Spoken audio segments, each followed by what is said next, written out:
Isaiah 23. It was all numbers, dead numbers, profit and loss.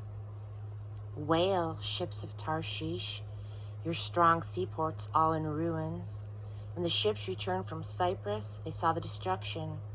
Hold your tongue, you who live on the seacoast, merchants of Sidon. Your people sailed the deep seas, buying and selling, making money on wheat from Shihor, grown along the Nile. Multinational brokering grains. Hang your head in shame, Sidon. The sea speaks up. The powerhouse of the ocean says, I've never had labor pains. I've never had a baby. I've never reared children to adulthood. Never gave life. Never worked with life.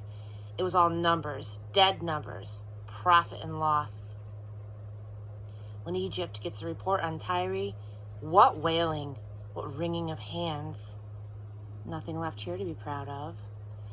Visit Tarshish, you who live on the seacoast. Take a good, long look and wail. Yes, cry buckets of tears.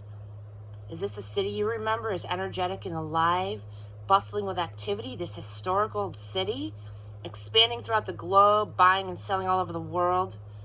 And who was behind the collapse of Tyre? That Tyre that controlled the world markets. Tyre's merchants were the business tycoons. Tyre's traders called all the shots. God of the angel armies ordered the crash to show the sordid backside of pride and puncture the inflated reputations.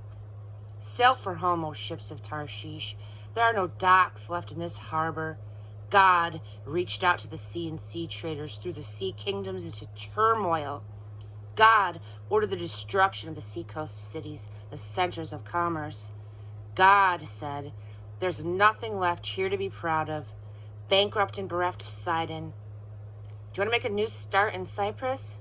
Don't count on it. Nothing there will work out for you either. Look at what happened to Babylon. There's nothing left of it. Assyria turned it into a desert, into a refuge for wild dogs and stray cats. They brought in their big siege engines, tore down the buildings, and left nothing behind but rubble. Wail, ships of Tarshish, your strong seaports are all in ruins. For the next 70 years, a king's lifetime, Tyre will be forgotten. At the end of 70 years, Tyre will stage a comeback, but it will be the comeback of a worn-out whore, as in the song.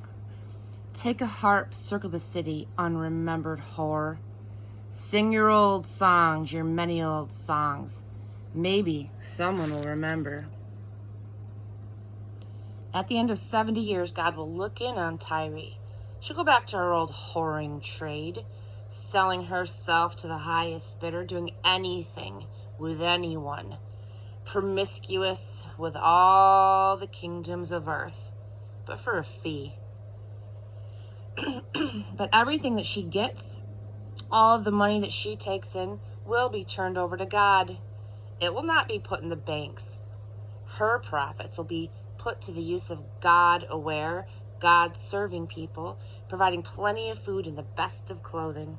24, the landscape will be a moonscape. Danger ahead. God is about to ravish the earth and leave it in ruins. Rip everything out by the roots and send everyone scurrying. Priests and lay people alike, owners and workers alike, celebrities and nobodies alike, buyers and sellers alike, bankers and beggars alike, the haves and have-nots alike. The landscape will be a moonscape, totally wasted. And why? Because God says so. He has issued the orders. The earth turns gaunt and gray, the world silent and sad, sky and land lifeless and colorless. Earth polluted by its very own people.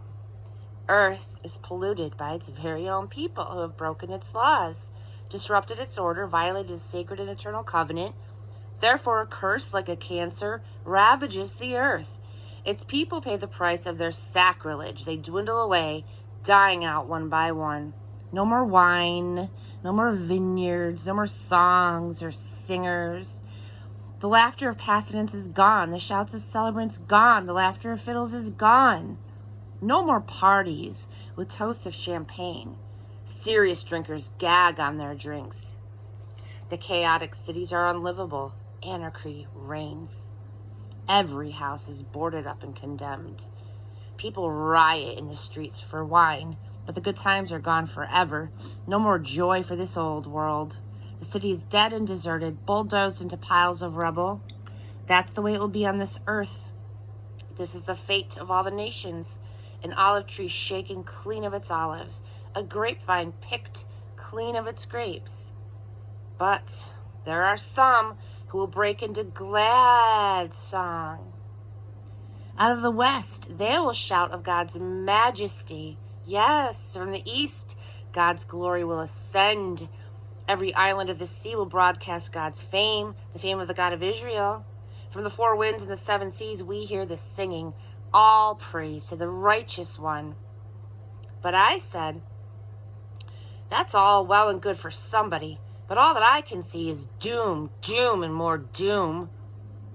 All of them at one another's throats. Yes, all of them at one another's throats. Terror and pits and booby traps are everywhere, wherever you are. If you run from the terror, you'll fall into the pit. If you climb out of the pit, you'll get caught in the trap. Chaos pours out of the skies. The foundations of earth are crumbling. Earth is smashed to pieces. Earth is ripped to shreds. Earth is wobbling out of control. Earth staggers like a drunk, sways like a shack in a high wind. Its piled up sins are too much for it. It collapses and it won't get up again. That's when God will call on the carpet rebel powers in the skies and rebel kings on earth. They'll be rounded up like prisoners in jail, corralled and locked up in a jail, and then sentenced and put to hard labor. Shame-faced moon will cower, humiliated. Red-faced sun will skulk, disgraced. Because God of the angels' armies will take over, ruling from Mount Zion in Jerusalem, splendid and glorious before all of his leaders.